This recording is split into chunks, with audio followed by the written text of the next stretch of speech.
Hey YouTube, this is the Presidential Tourist back with another video. I'm at Dade City, Florida at the Pioneer Village and Museum. I'm actually touring the museum, but I'm also here because they have an event here.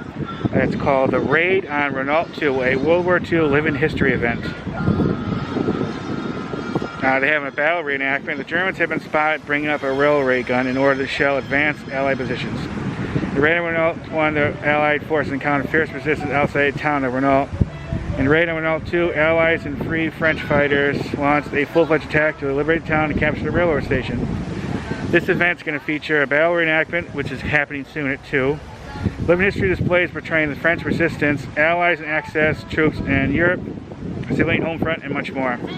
Live audio-visual presentations in World War II history, 1940s radio show, vignettes, great food. I see some of the living history displays, which I'll show a little bit of that, but mainly I want to show the actual reenactment. Okay, let's get to it. You can see some of them preparing for it right behind me. Alright, pretty excited. I love these battle reenactment things. Alright, let's get to it. Well, kind of like a forget-me-not symbol. Local effect. Some of us are really called historical. I don't think so we're kind of all over Florida.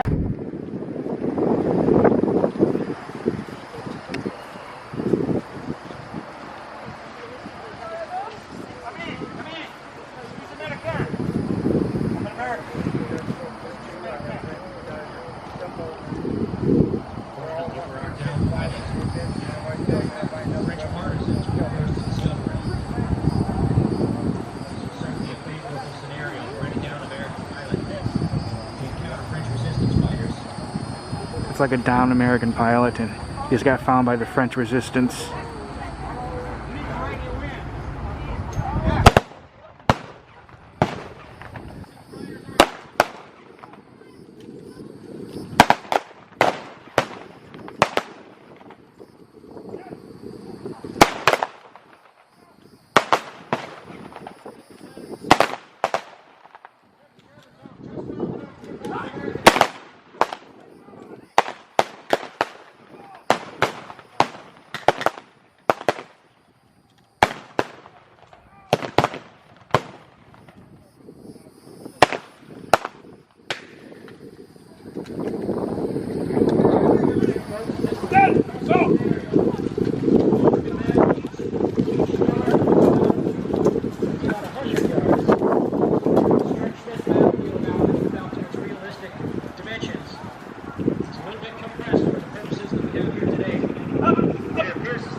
Like some of the French resistance have been captured, and then some of the French resistance has been able to get the pilot to safety. There's a narrator over there talking about what's going on, but I don't think you're going to be able to hear it very well.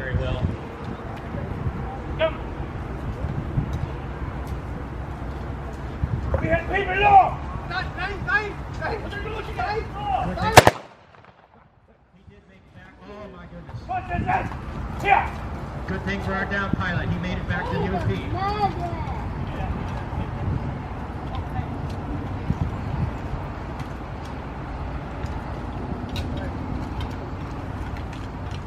He was saying normally a battle like this would happen over a greater distance, but because of lack of space they had to compress it, so use a smaller space than what it normally would have been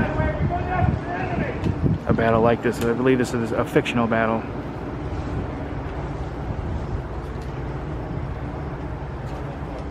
Having captured some of the resistance fighters, German soldiers have to be alerted to an American presence in the area. And they're going to patrol the nearby grounds. Try to sweep as many enemies.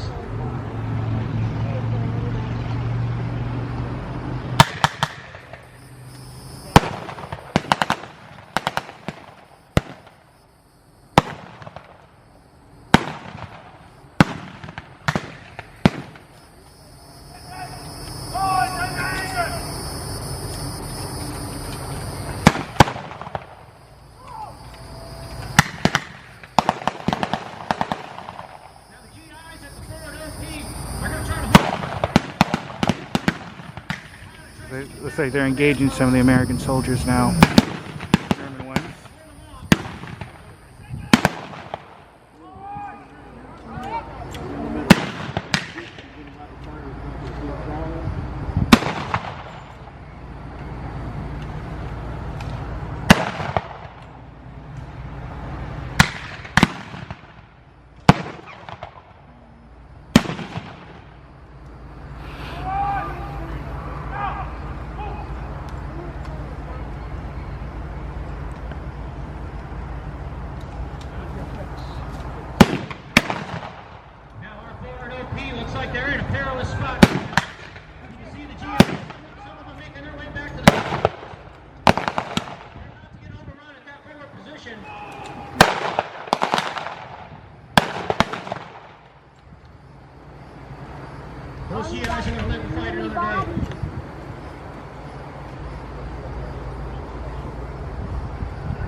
Looks like they're searching, the Germans are searching that little American campsite. What you're seeing before you is a version of it. Again, if you can imagine 1 yard equaling about 100 yards, you can get a sort of realistic picture of how this might have gone down in 1944. The American base is right there.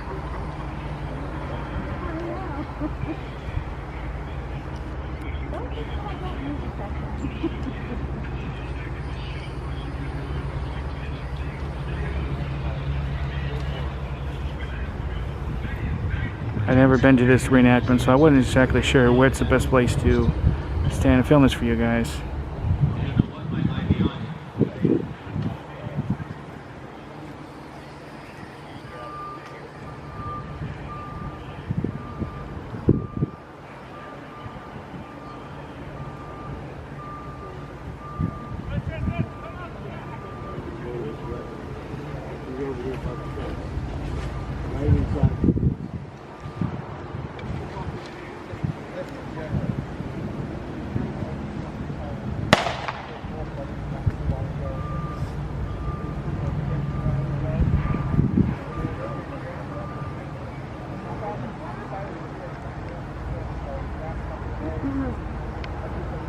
And the Germans have discovered a radio at that post. That certainly took their name from the larger force behind it. Looks like the Germans discovered a radio in that forward post. That tipped their hand that the Americans are there.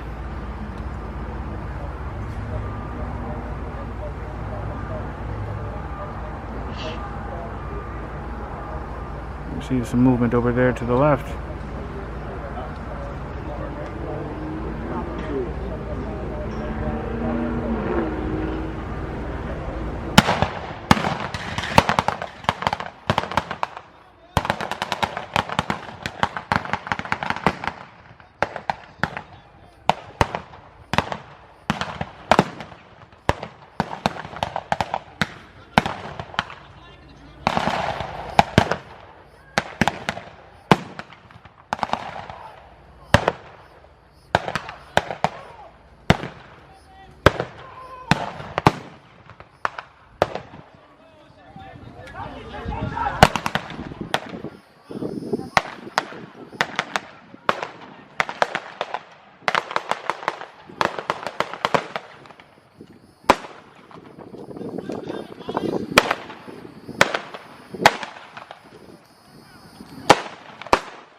Looks like the machine gun nest has been taken out.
The only way I do it is the way the high-ranking SS officer. Who is that? No, but who is that next to the door? Is that next to the door?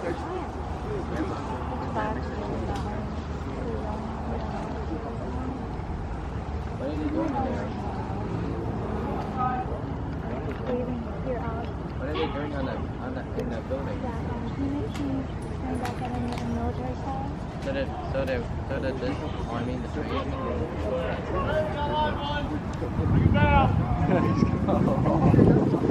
Now what are they doing to that man? What's going on?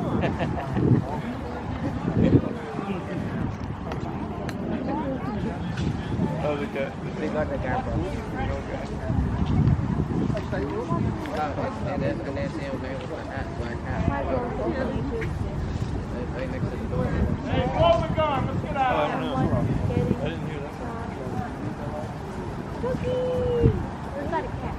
Come back. Go.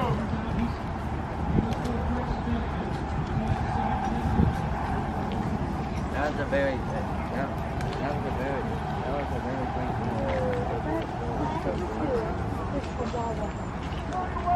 That was the best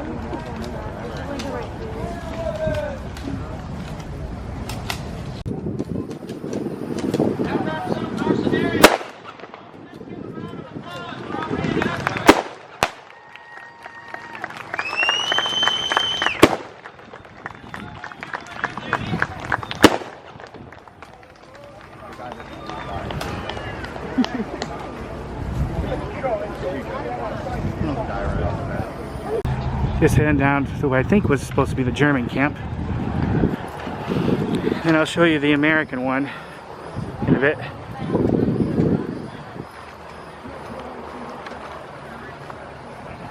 That was pretty cool. It's always hard to film those reenactments. There's just so much to look at. Let's head down here and look.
That's a brief look at the German camp.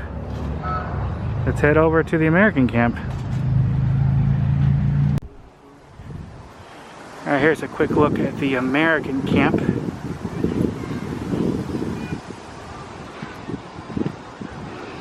This gives you more of a scale of the battle reenactment ground that they had.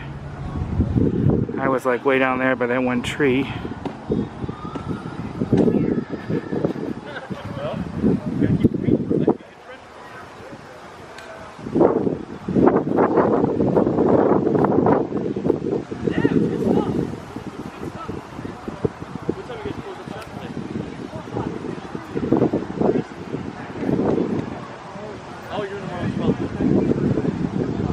What year?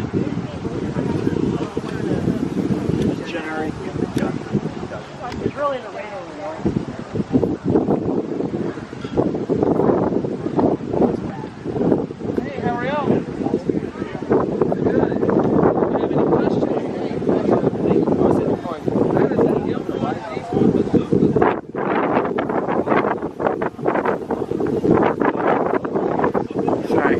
probably horrible right now.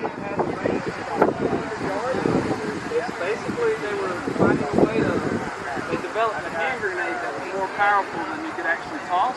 So the soldiers couldn't toss it far enough to get away from it. So they figured out a way that they could launch it off the end of a rocket. And so basically they would use this to bust up bunkers or pillboxes and even shoot at tanks to try to destroy them. And I just hang back up. That's how you communicate back and forth. And through that hardwired system, you can actually... Did y'all see the battle? Did y'all enjoy it? How long were those things used? Now this version here was developed in 1940 and used roughly until right around 41, 42, only a few years. They developed, there's 3 different versions that they developed, and then of course they go into ones in Korea that are a little bit different. By mid-war, this one is one of the basic first versions. It's nothing more than a steel pipe, a rudimentary electronic firing system, and it basically works the same way as your modern model rocket engine system.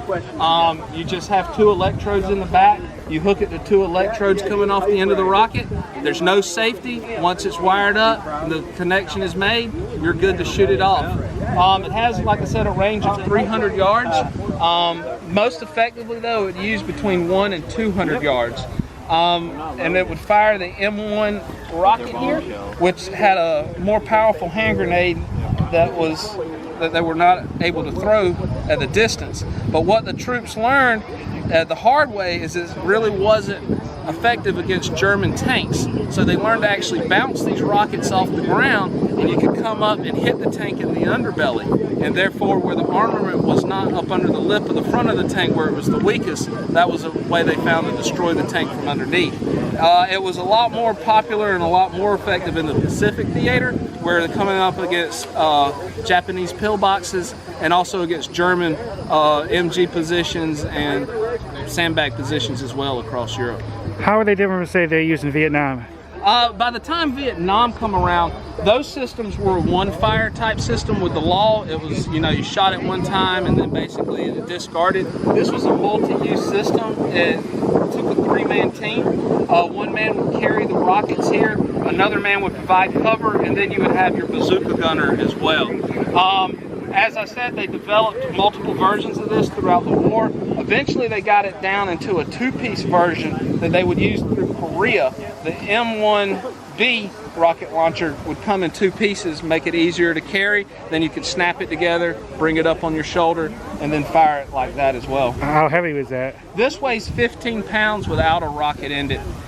Each one of these rockets with the armament and everything would probably weigh about 5 pounds each. So then the soldier himself would be carrying about 30 pounds of rockets. Now, would that have to be fired off to go off, or if they just dropped it, would it go off? It wouldn't go off. This would actually be a rudimentary safety system. It would have your electrodes on it. Once you pulled this pin, it was actually armed. That's when you would really pull your electrodes back, and you would tie it into the end of the rocket down there. And then once those connections were made, it was live. And so there was no, this was your safety, but the safety was only on the rocket itself. What sort of training would they have to go through to do this? You would go through regular training. There's a whole manual of procedures. Each squad or platoon would have a bazooka man in the platoon as well. And it was just basic training along with other jobs. You would have one guy on the bar, you would have a guy with a Thompson, and then it was just somebody else that was qualified on the bazooka.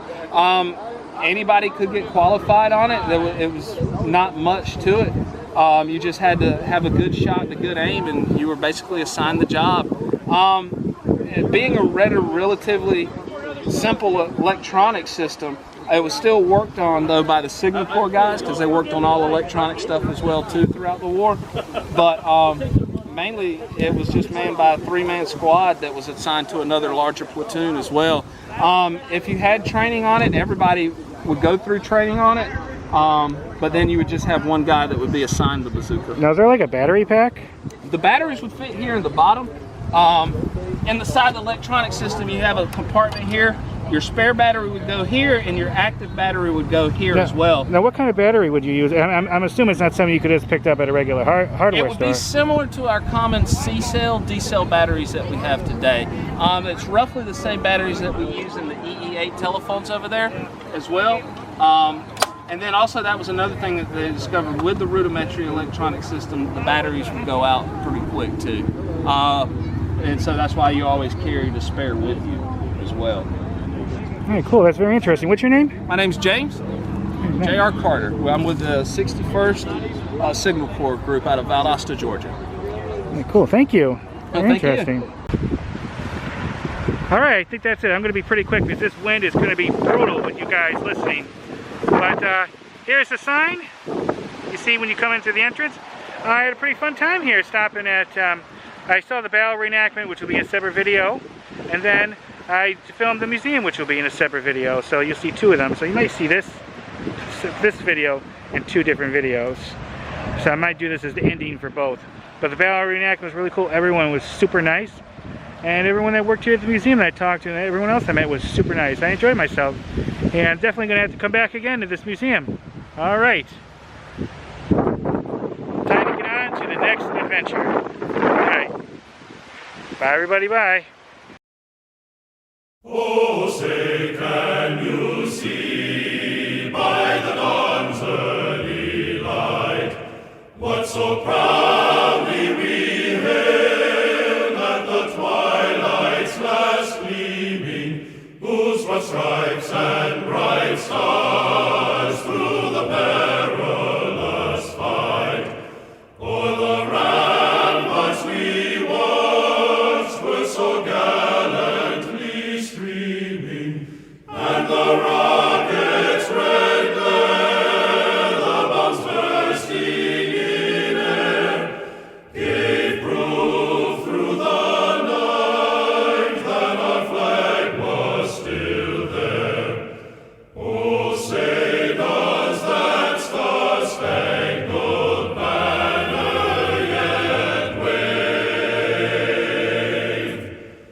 o'er the land of the free and the home of the brave?